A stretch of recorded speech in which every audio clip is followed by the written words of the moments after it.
So జ్ఞానం అంటే ఏంటి? సో మనం చదివే డిగ్రీలా? అంటే మరి మనకు డిగ్రీయో, పీహెచ్‌డీయో లేకపోతే ఎంబీఏనో ఉంటే మనకు జ్ఞానం ఉన్నట్టేనా? సో బేసికల్లీ ఏందనంటే నీకు 10 డిగ్రీలు ఉండొచ్చు. నువ్వు టాప్ కాలేజ్‌లో చదివుండొచ్చు. నెలకు నీకు ₹2,00,000 జీతం రావచ్చు. కానీ ఈ భగవద్గీత అధ్యాయం 13ల శ్రీకృష్ణుడు చెప్పిన క్వాలిటీస్ గనుక నీలో ఉన్న లేకపోతే నువ్వు ఇంకా అజ్ఞానంలో ఉన్నట్టే. సో ఆ క్వాలిటీస్ ఒక శ్లోకం రూపంలో బేసికల్లీ కృష్ణుడు చెప్తాడు. ఆ శ్లోకము కొంచెం పలకడానికే కష్టతరమైందుంటది. సో అందుకే శ్లోకాన్ని పట్టించుకోకండి. సో దాని మీనింగ్ ఏంటిదని చూడండి. ఓకే. సో దానిలో ఆ శ్లోకం మీనింగ్ ఏంటనంటే బేసికల్లీ సో ఫస్ట్ నీకు ఎంత నాలెడ్జ్ ఉన్నా కూడా ఈగో బిల్డప్ లేకుండా వినయంగా ఉండడం. ఓకే. ఇది ఫస్ట్‌ది. తర్వాత సెకండ్‌ది లేనిది ఉన్నట్లు లోకానికి పగడాలి. అంటే షో ఆఫ్ చేయకుండా సింపుల్‌గా బతకడం. తర్వాత మూడోది అహింస శాంతి. అంటే నీ మాటల్లో గానీ, చేతల్లో గానీ పక్కవాడిని ఎప్పుడు గాయపరచకుండా ఓర్పుతో ఉండడం.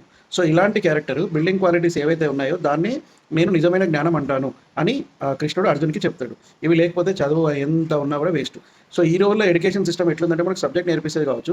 కానీ లైఫ్‌ని ఎలా ఫేస్ చేయాలనేది నేర్పించదు. అందుకే ఐఐటీలో చదివినోడు కూడా ఒక చిన్న ఫెయిల్యూర్ రాగానే సూసైడ్ చేసుకుంటాడు. సో కోట్లలో సంపాదించేవాడు కూడా ఒక ఫ్యామిలీతో ప్రశాంతంగా ఉండలేకపోతుంది. సో ఎందుకనంటే నిజమైన చదువంటే ఏందంటే మార్కులో లేకపోతే ర్యాంక్‌లో రావడం కాదు. సో సమాజంలో గానీ, లైఫ్‌లో గానీ ఒక చిన్న ప్రాబ్లమ్ వచ్చినప్పుడు నీ మైండ్‌ని ఎంత స్ట్రాంగ్ ఉంచుకున్నావు, పక్కవాడితో ఎంత మర్యాదగా ప్రవర్తించినావు, దాని తర్వాత నువ్వు ఎట్లా రియాక్ట్ అయినావు, దాన్ని ఎట్లా రిజాల్వ్ చేసినావు అనేది అసలైన నాలెడ్జ్.